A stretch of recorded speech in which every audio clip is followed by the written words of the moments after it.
Hi folks, back again, and today I'm going to provide a video on Belbin's team roles. So this is a direct follow-on from the previous two videos on managing teams. So we're delving a little bit more deeply into the various roles that team members will take on. Now, it's important from the outset to say that people should not be pigeonholed into being any one of these specific roles, simply because they're dynamic. Things change, and they're related to the context in which you're trying to solve a particular problem or come up with a solution for a course of action and so on. So we'll go straight down to the video and start delving deeper into these Belbin team roles.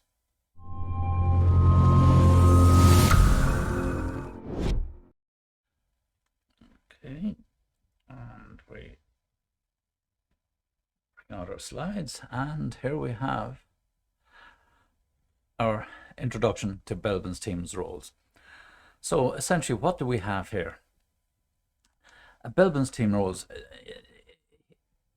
he has a particular model that describes about 8 distinct team roles, and Belbin, along with many other writers and researchers in this whole area into team performance, analyzed these generic 8 roles within the team, and they're all directly related to human behavior and how we make decisions within a group and come up with solutions, and the way we try to identify the problems and therefore get a clear understanding of what needs to be done. So the team role is it's simply a tendency to behave, contribute, and interrelate with others in a particular way. And this is very similar to your MBTI personality type, for all intents and purposes. As I said to you in that instance, and when we talked about that, is that there are 16 personalities. You will have one dominant personality, or you'll have these 4 letters, INTJ, ENSF, or whatever the case may be, and these are your dominant characteristics. So if you take introverted, extroverted, if you score higher on the introverted scale, slightly higher, then that's taken as the dominant characteristics over introversion. Now, we can be introverted in certain circumstances and extroverted in other circumstances. Well, exactly the same applies in this case. This is why it's so important for you to do these psychometric tests and to understand what they mean for you in terms of your professional development. So now we're really taking this a step further in the context of teams and how we interwork with each other in teams. And say most people have two to three preferred roles. So you have a tendency, again, a dominance towards a particular type of role that you want to take on. And most people can be flexible in about the roles they adopt. Remember, it's all about the context in which you're trying to solve a particular problem or come up with solutions, and so on and so on. So in this context, here's the overall picture, and you can see it's broken into 4 quadrants. We have creators, leaders, doers, and finishers. And within each of these quadrants, we have these particular subsets. So if you look at creators, for example, up here, you'll see that we have plants, resource investigators. Then down on leaders, we have coordinators and shapers, and so on around this circle. So you have subcategories within these 4 quadrants. So let's try and get an understanding of what each of these roles are, in terms of the plant, resource investigator, coordinator, and so on. Let's look at these individually and some of the do's and don'ts of each of those. So if we take the coordinator in the first instance, remember, coordinator fits into the leadership role. So we're starting here at coordinator on the leadership quadrant. So you have the coordinator. What generally is the role described as? So to organize, control activities of the team, making the best use of the resources available. So generally, what kind of a person fits into that? It's usually the mature, kind of calm, self-confident, fair-minded, and quietly charismatic. So there's an attraction to the person because of their maturity or perceived maturity as such. And then we say, what are the team role contributions? What do they bring to the team taking on that role as coordinator? Well, they clarify goals. They promote effective decision making. They're good chairpersons. Okay, they can, and good listeners, and of course they delegate quite well. So they have all these attributes of effective leadership within this particular role. The weaknesses, as they point out here, they can be seen as manipulative, delegates personal work, can often on average, they're often of average intellect, excuse me, and creative ability, so middle of the road, and glory stealers. So they want everything coming through them so as they can shine, so to speak. These are the weaknesses. These are the things you don't want. And so each of these roles will have these contributions and the potential weaknesses. So you need to be careful once you understand what the weaknesses are, as you'll see in the subsequent presentation. Then you can take measures to avoid that happening and be more leaning towards the contribution side of the role itself as we're going through them. But as you can see, good listeners, delegates well, so understands the people around him, and very clear goals, excellent communication. So to say that they would be how to say middle of the road intelligence wouldn't be altogether too fair, because it does take skill and intelligence to be able to assimilate information and communication and try and get to the core of what's going on. The next person we have is the shaper, moving across on the row, the quadrants. And they give shape and form to the team's activities. Okay, simple and straightforward. So what kind of a person do we look for? Outgoing, dynamic, challenging, has drive and courage. So what are the roles, what are the contributions that they make in that role? Providing direction in discussions, keeping people focused on what they've got to do and not going off on tangents. Objective setting, so this is what we need to achieve by this point, and so on. Challenging inertia and complacency, so keeping that motivation, keeping the drive going, keep people enthused to want to get to an end goal and get to achieve objectives. And in that context, they show leadership. So they have that very powerful attribute of drive and motivation. Okay.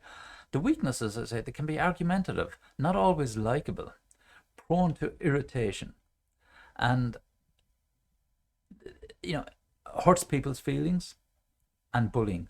Now, these are critical in terms of, mostly importantly, the last point, bullying, because all of the above feed into this bullying behavior, and sometimes that drive and the enthusiasm can be misinterpreted as a little bit of a bullying and a bit too pushy. So be careful on that context. It's the pace at which you bring the people along and achieve objectives. So for example, if you're looking at the challenging inertia and complacency, that can be a very tricky area insofar as that you're trying to get people to move on from stuff. So without slapping the table and shouting at people, for example, which would be seen as bullying, to get the momentum, and you do that by getting people to refocus on what the objectives are. So this objective setting becomes quite important, so that people keep the pace going, and you have to be very clever in understanding the pace at which people are willing to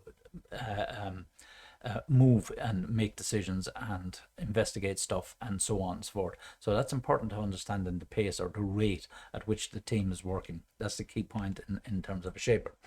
So we have the plant to act as the prime source of ideas and innovation for the team.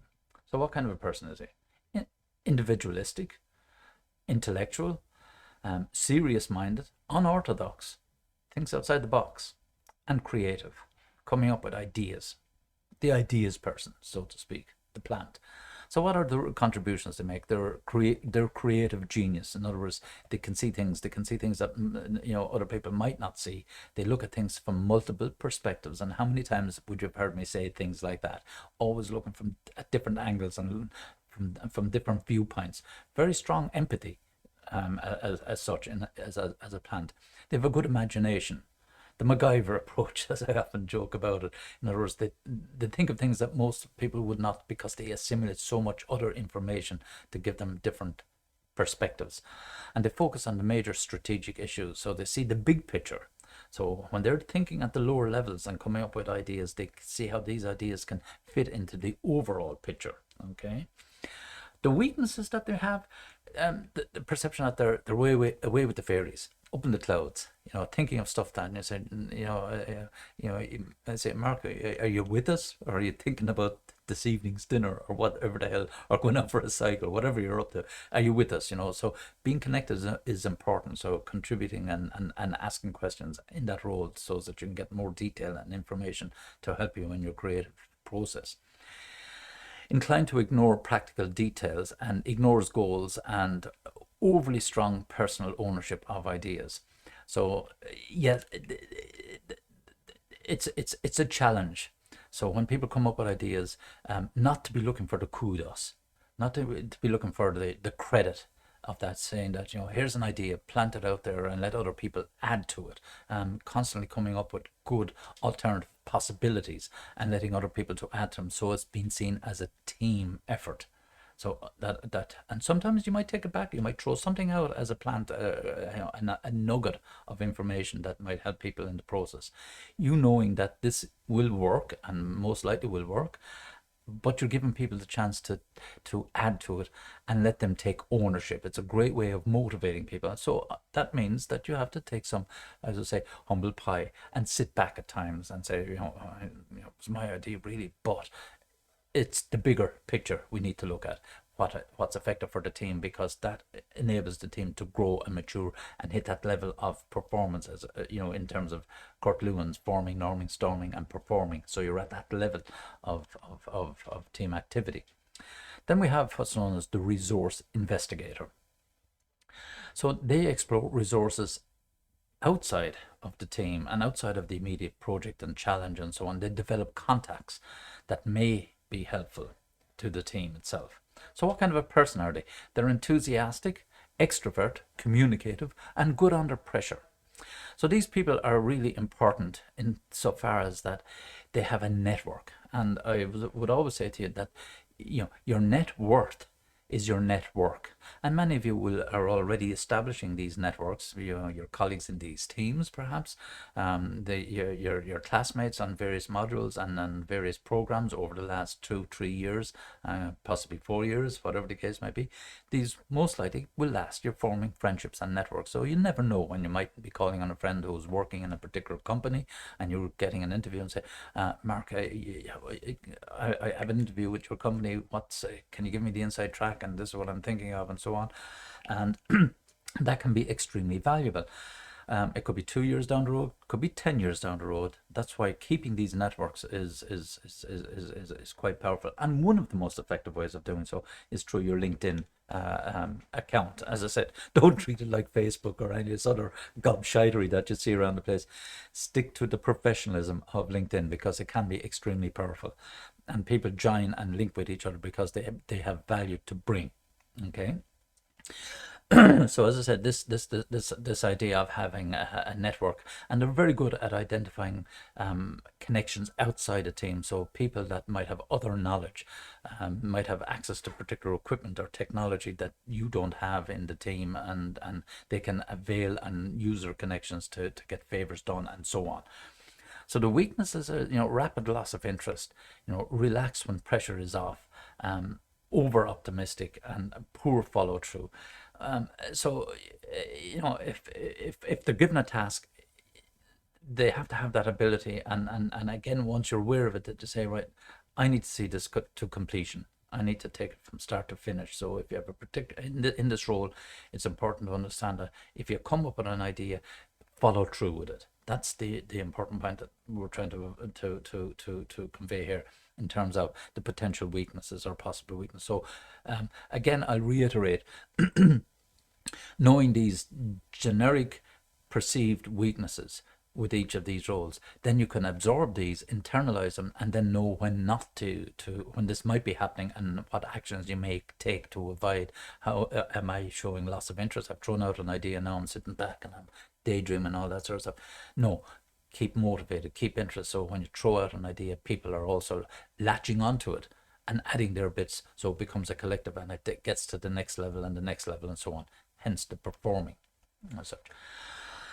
So now we have what's known as the implementer, often known as the company worker.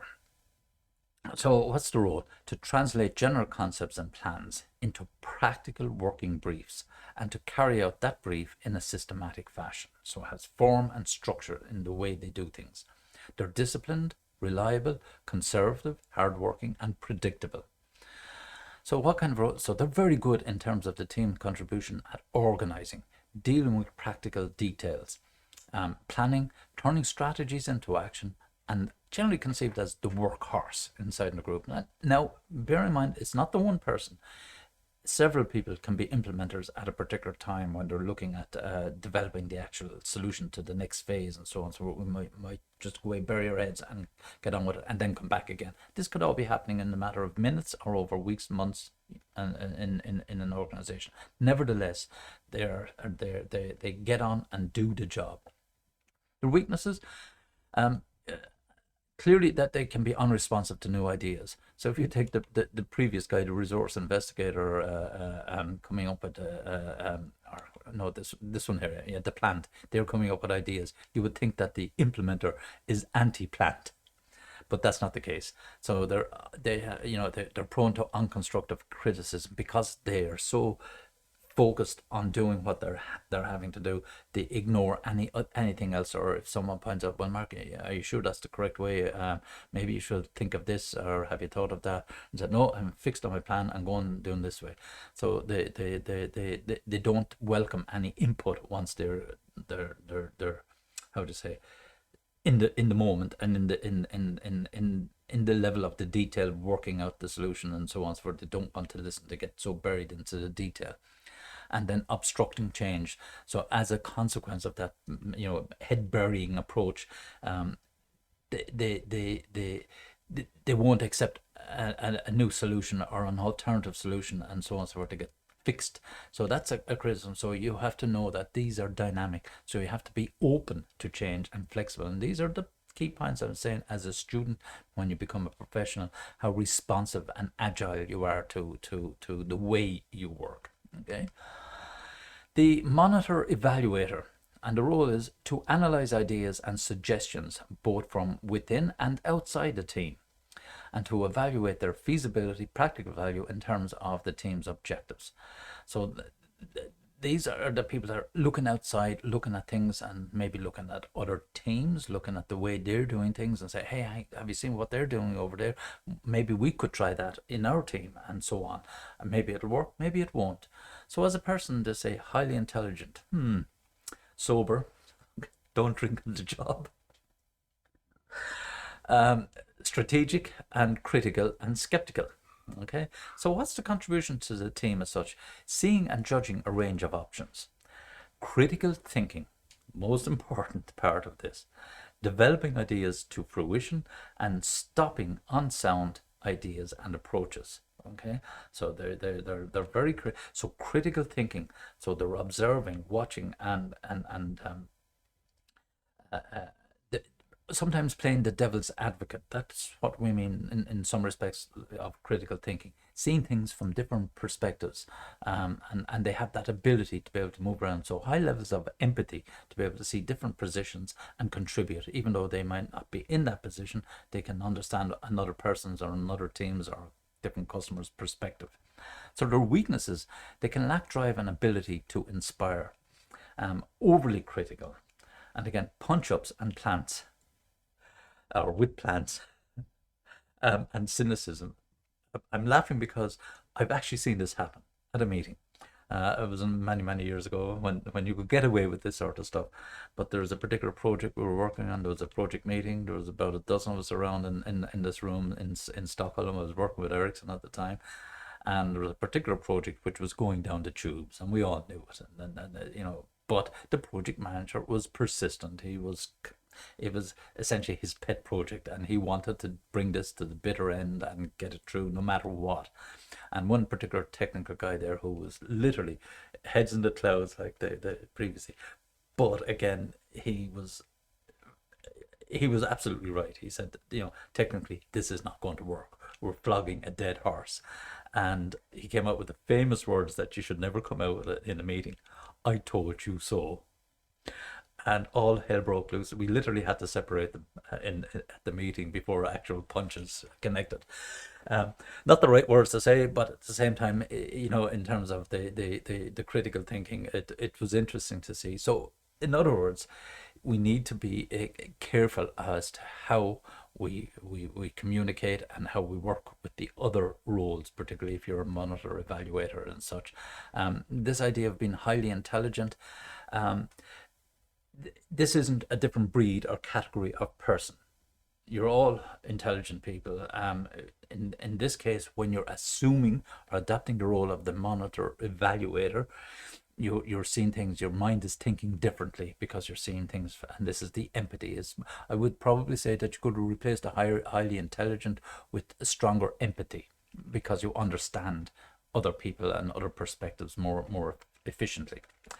Then we have what's known as the team worker, to help individual members to achieve and maintain team effectiveness.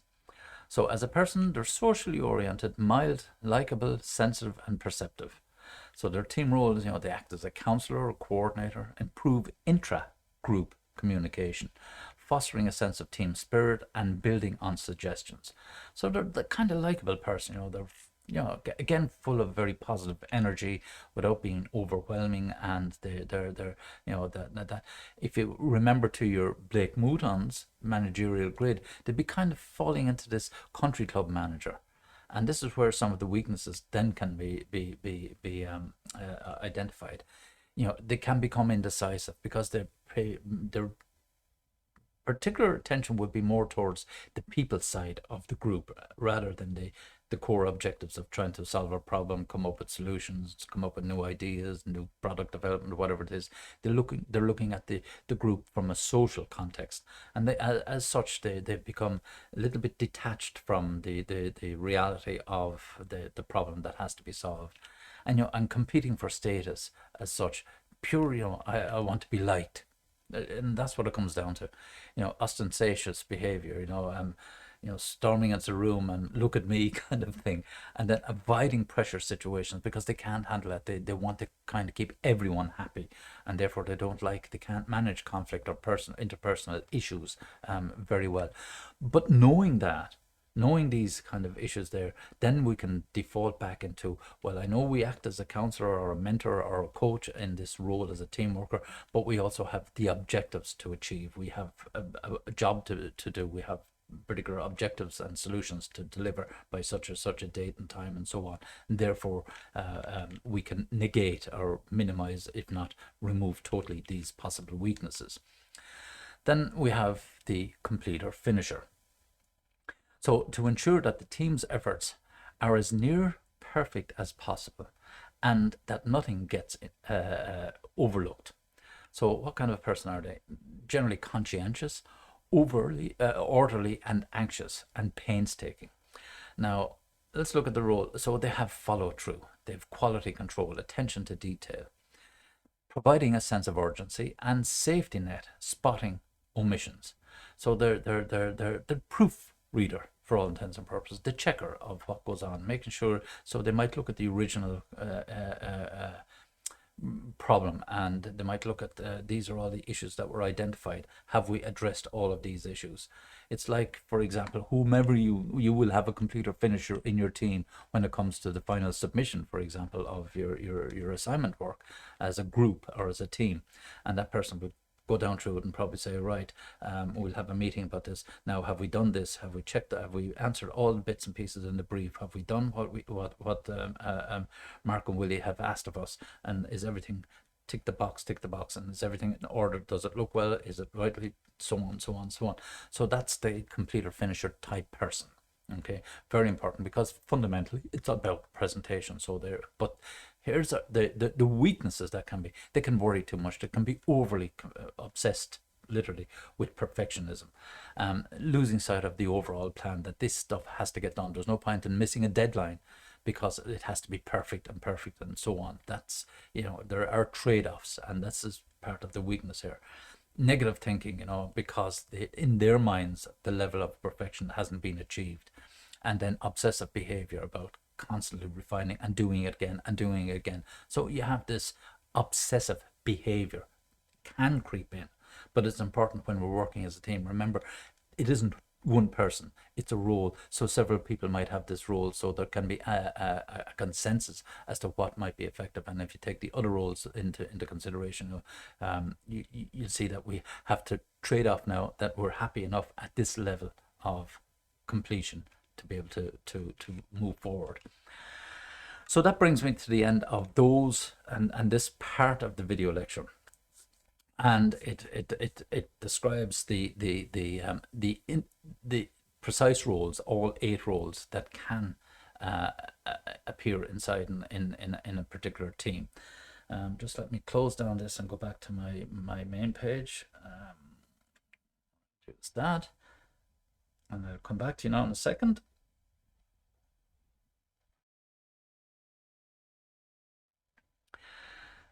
So here we are, and the next section, the part 2 of this, will look at Belbin in the context of entrepreneurial team development. Now, some people might say, "Oh, hang on a second, Mark. There's 8 roles in this, and there's only 4 or 5 of us in the team." Important to understand that you can have 2 or 3 of these roles in one person at any one time, and they can swap around. So you could have, if you have 4 people, you're going to have at least some of these, if not all of these roles covered. Some will be more obvious than others. So it's worth, paying attention to, and don't try and say, well, and now I'm going to be a completer finisher, and now I'm going to, this happens naturally within the team. That's important. In other words, they're dynamic. They move around. They change from person to person depending on the context, what you're trying to do. If you're focusing on the finance, you'll have someone that's a completer and finisher who will look down through it in absolute detail to make sure the numbers stack up and so on and so forth. And then someone else might be looking at from as a completer finisher from, yeah, these are the numbers now. Is it matching up with the what we're saying in the document itself? Remember? So that's how these roles are dynamic. So I'll leave it at that for the moment, and then I will release the next video lecture on jumping down into these in the context of entrepreneurial teams. And it's not just about entrepreneurship, but any team that develops and how these roles interact and so on, so on. Okay, folks, we'll leave it at that, and we'll see you shortly. Take it easy.